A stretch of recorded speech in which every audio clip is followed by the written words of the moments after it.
Mr. Buffett and Mr. Munger, I'm Mark Rabinov from Melbourne, Australia. I just wanted to ask you, how do you judge the right margin of safety to use when investing in various common stocks? For example, in a dominant, long-standing, stable business, would you demand a 10% margin of safety? And if so, how would you increase this in a weaker business? Thank you. We favor the businesses where we really think we know the answer. And therefore, if a business gets to the point where we think the industry in which it operates, the competitive position, or anything is so chancy that we can't really come up with a figure, we don't really try to compensate for that sort of thing by having some extra large margin of safety. We really try to go on to something that we understand better. So if we buy something like See's Candy as a business or Coca-Cola as a stock, we don't think we need a huge margin of safety because we don't think we're going to be wrong about our assumptions in any material way.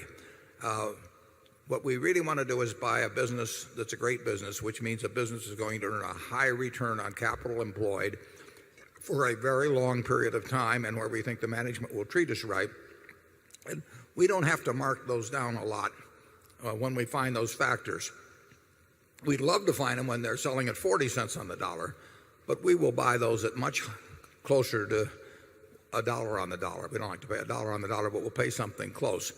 And if we really get to something, when we see a great business, it's like if you see somebody walk in the door and you don't know whether they weigh 300 pounds or 325 pounds, you still know they're fat, right? And so if we see something where we know it's fat financially, we don't worry about being precise, and if we can come in that particular example at the equivalent of 270 pounds, we'll feel good.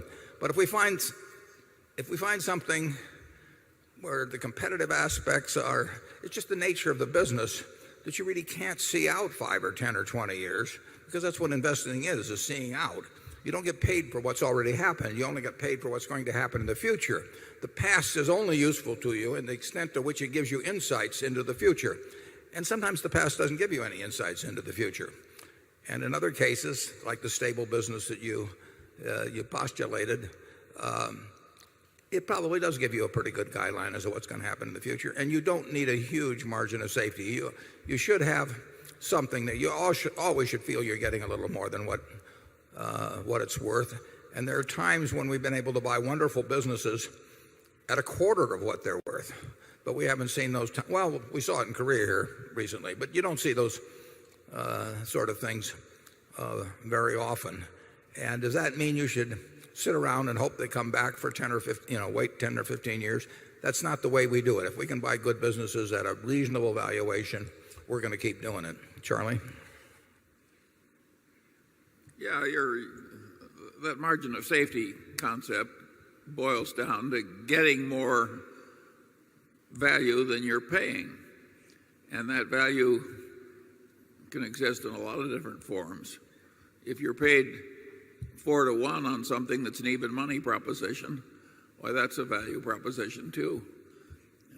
It's high school algebra, and people who don't know how to use high school algebra should take up some other activity.